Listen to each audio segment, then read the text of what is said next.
Hey guys, and welcome back to the channel. So as you can see, I've got a digital speed paint. Today we are trying the Snapchat Anime Challenge. And I'm saying the Snapchat Anime Challenge because I don't know if there's a name for it. I may be the first doing it. If so, I would love if you guys tried it.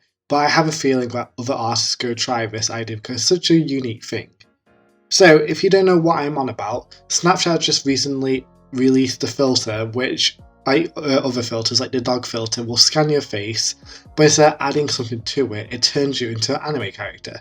And so in this video you can actually see snippets of that character on the left hand side of the screen where I zoom out, but I'll put it on screen now anyway for you guys. This is what the result was when I did it, and honestly it was really shocking because it does look like me as an anime character, but when I think of anime and myself, that is not how I would depict myself. So if you don't know a lot about anime itself as well, to me it looks like Attack on Titan, and that's what other people think online, so that's not really my favourite anime, and that inspired me to actually try and design myself in an anime style. I know I did this ages ago, probably like 3 or 4 years ago, when I was such into manga anime phase, that's all I drew. And so this is like going back to my roots. I haven't done this in a while. And so I thought this would also be a perfect time to try out Clip Studio Paint, which is formerly known as Manga Studio.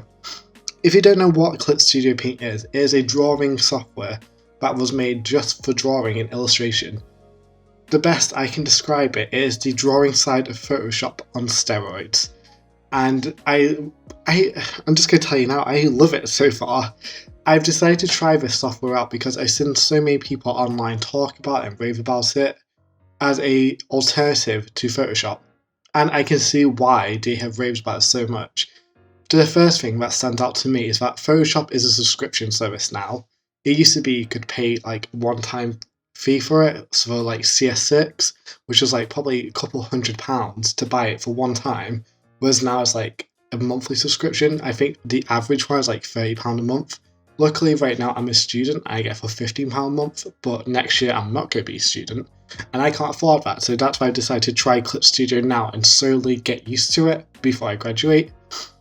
Whereas this software is a one-time purchase, and it's normally around £40, £45 depending on time of year, but often they'll have sales. By say often I mean almost every other month they'll have a Clip Studio Paint sale, where they'll sell it for 50% off, 75% off, etc. And so I was able to actually pick up this software, the license key for it, for £15. Right now I pay £15 a month for the Adobe Suite.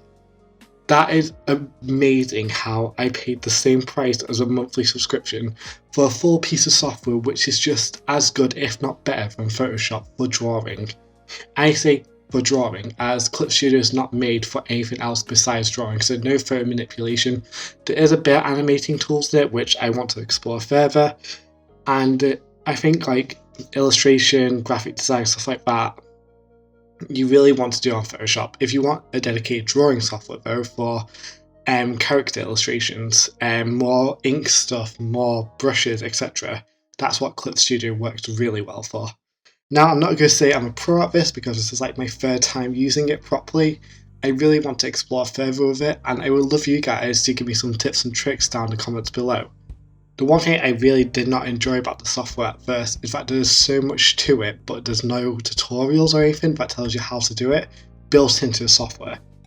I say there's no tutorials, but YouTube is full of them, and that's what is my saving grace for like trying to navigate myself around this software, because compared to Photoshop it's so different, but at the same time once you get used to it, it's so intuitive and it works so well.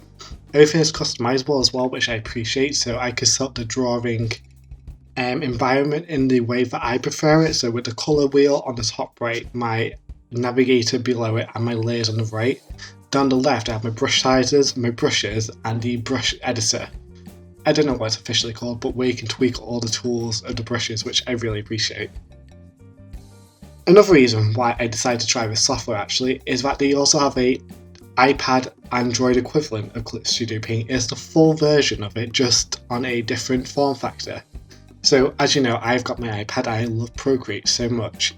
However, one of the downsides I found last year when working between home and university is that I would start something at university on Photoshop, And yes, I could take it into Procreate, but it just felt different. There was a little bit of a disconnect when then taking it back into Photoshop at home or Photoshop at uni.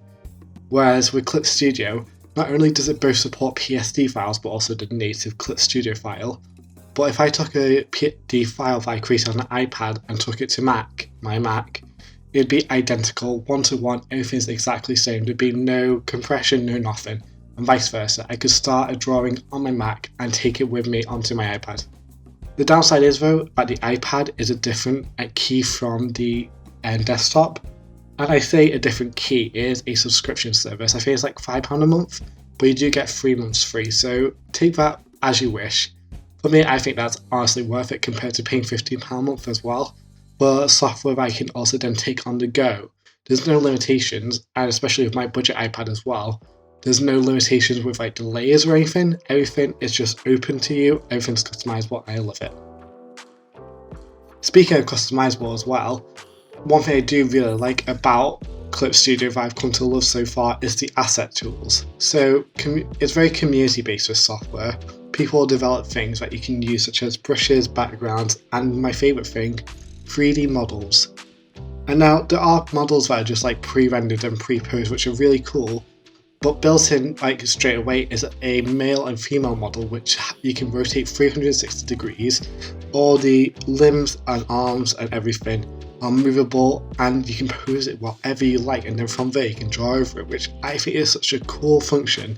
I understand why it's in a comic app as well, because comic creators are sometimes not the best for posing or getting references, etc. And I think that is something that Photoshop is really missing out, because I know when I'm struggling in poses, it takes me a while to find something, or I use my mannequin that I have on my desk to pose, whereas this is like a built-in mannequin. I can literally pose it, stage it, and then draw over it.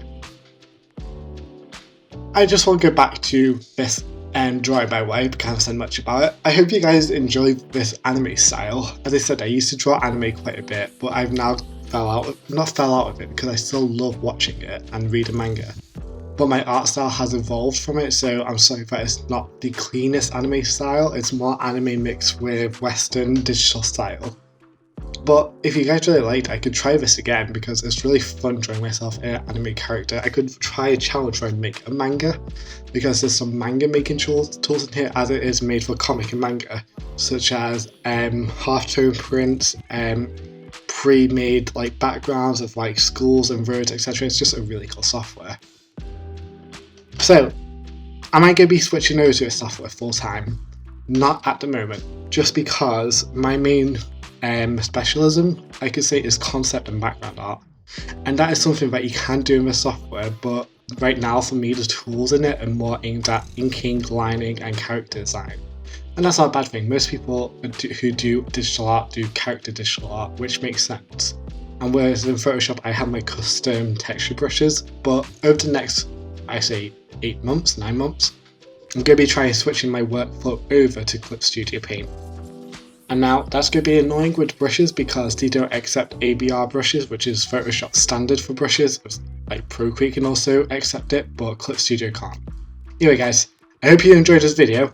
I'm sorry that it's been rushed, it's quite quick. I realised that YouTube prefers the shorter videos over the longer videos. So yeah, that's the reason why these videos going forward might not be as long. I can't talk as much, but that's okay. That means you just get more of me to look forward to. Anyway, I hope you guys enjoyed the video. If you did, please give a thumbs up and comment down below. Do you use Clip Studio Paint, and have you got any tips for me to learn from, because I'm still new at this. If you enjoyed this video, please subscribe to the channel so you can find out when I next post. You could also watch some other videos. I got some challenge videos and also digital speed paints.